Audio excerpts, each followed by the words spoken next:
As you know, these bags here are filled with pieces of wood for the diffusers I want to build. There were more than 1,000 pieces here. 2 hands, but nothing to keep for you, for you.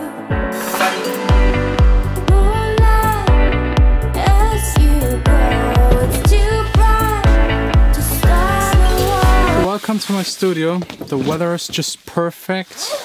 Today's video will be a special one because today I'm starting to build my diffusers. I have to laugh because it's a big project with a lot of pieces of wood. My poor intern will have to help me. He should be here any minute. And do you like what you can see? Yeah. Maybe 2 or 3 days. Will be fun. You wanna play Jenga? Be alone out in the dark. Rules are clear. Let's get started. You wanna go first? No. No? You can go first. Okay. Here's a good one. I don't think this tower will last really long. It's your turn. Oh.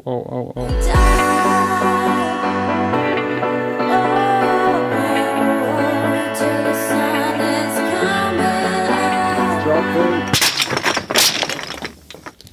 That's it. Very close. Good job. You won. Lunch is on me. Yes. This was a whole lot of fun. Now time for theory. The most important part for a studio is the room acoustic. I have here a whole lot of absorption. It's sounding pretty good. The only thing missing is a diffuser on the back wall. It makes sure that whatever sound is hitting it, that it gets diffused. This will make your studio sound bigger and it will be easier to mix, especially here in the room where I have maybe already a little bit too much of absorption, especially in the mid and higher frequency part. The bass is really good and for me the most important for making electronic music, but the diffuser will hopefully help. There are basically 2 types of diffusers. You have the QRD diffuser. There are 2 types. One is a 2D diffuser and another one a 3D diffuser. Today we're building here skyline diffusers. The name says it all. They look like a skyline from the top. Before you build one, you should definitely calculate actually how to build it. There are diffuser calculators online. I will put a link down below to the one that I used. You just type in the frequencies that you want to cover, that you want to get diffused, and there's a really simple rule. The longer the pieces of wood are sticking out, the lower the frequency will be diffused. You don't want to go extremely low. I think after 50 centimeters you will cover all frequencies. That's not really needed. You don't want to diffuse the bass frequencies. You actually want to absorb them. So I chosen a maximum length of 20 centimeters. That's pretty good. This will actually go down to 860 hertz, and the top frequency will be 5055 hertz. That's the calculator that I use. The width of the diffuser is 40 centimeters. The maximum column length 20, and the column width is 3.4 by 3.4. This right here is the plan. That's how those pieces will be put together. You have 0, 1, 2, 3, 4, and those are the pieces with 0 where you don't have a piece, 5 centimeters, 10, 15, and 20. It also gives you at the bottom the amount of total pieces you will need. As you can see, that's quite a lot, actually 14.7 meters in the length of pieces you will need just for one diffuser. And I actually decided to build 8 of them. That's why we got so many of these pieces, more than 1,000, I think 1,500 something. And that's pretty much the theoretical part. The smaller those pieces are, if I picked like 2 by 2, I would go higher up in the frequency so with the diffusion. And the longer the pieces stick out, I picked 20. I could also pick like 30, 40, but that's already like way too long. This will get super heavy. So I think the measurements that I used are pretty reasonable. Most diffusers that I saw online use bigger pieces of wood. I think 4 by 4 or 5 by 5. But I really wanted them to be able to also diffuse more of the higher frequency range. The next part is of course building them. I let someone else cut them because I didn't want to use a saw. This is quite dangerous, especially if you cut down the 5 centimeter pieces. I know quite a lot of people that don't have a thumb anymore due to using one of those big saws. So I actually went on Saturday to a DIY store that offers free cutting. They didn't really like my order because usually people buy one piece and let it cut maybe once or twice. But I got 2 meter and 3 meter pieces and they needed to cut them down to 10 centimeters, which is like the smallest they actually offer. I gave them a big tip, so I hope they're not too mad at me. Then it's all about sanding those pieces of wood just a little bit. The better you cut them, the less you have to sand them. And then gluing them together like this, like it is shown on the plan. Pretty easy, straightforward, will just take a whole lot of time.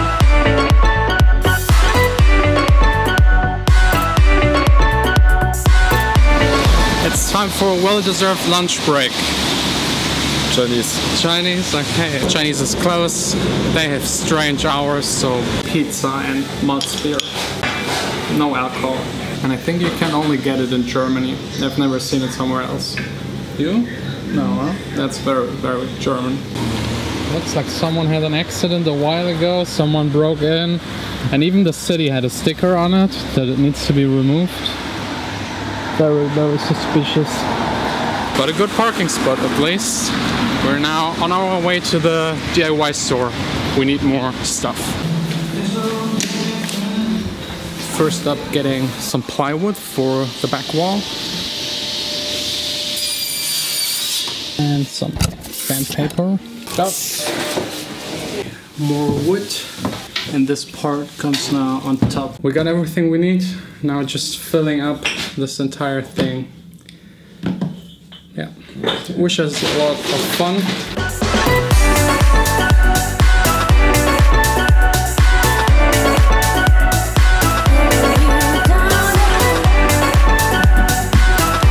I have to say, I completely underestimated how much time this will take to build this diffuser. We only managed to do 4 rows. I can't spend more time today taking care of this diffuser, so back to working on music and business stuff.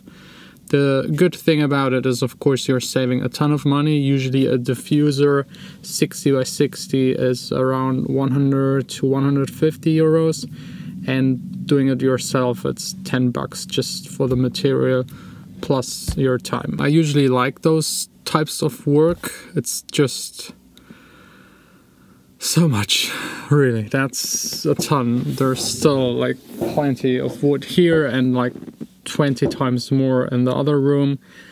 At least it's smelling really nice in here now.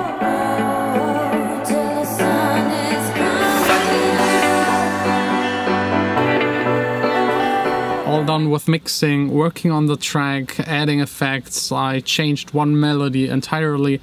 The track is now finally done. The final warning track with Aaron is complete. I won't do anything to it anymore. Now I just need to schedule it for release. Next up are actually the Dawning remixes coming up next Friday. And then 2 weeks after that, released by the Romantic Era with 2 Hands, which is really amazing. Really looking forward to it. And then 2 weeks after that, the Final Warnings track. So I have plenty of time to get the promotion started and also design another cover for that track. It's really so cool to have my own label. This way I can do this way faster. In the past, a track needed at least half a year to a year to get released by another label. Sometimes they didn't even release it the second you sign it with a label. They can basically do with it what they want, so they can also decide to not release it and you will never make anything, which is pretty unfair. I think every contract should include a sentence that the artist gets the right back from his track if it doesn't get released within half a year or a year. That's something I included into my contract just to let the artist feel safe. I think that's important. It's also really important to get back home in time. I completely forgot about the time. I'm at least 1.5 hours late for dinner.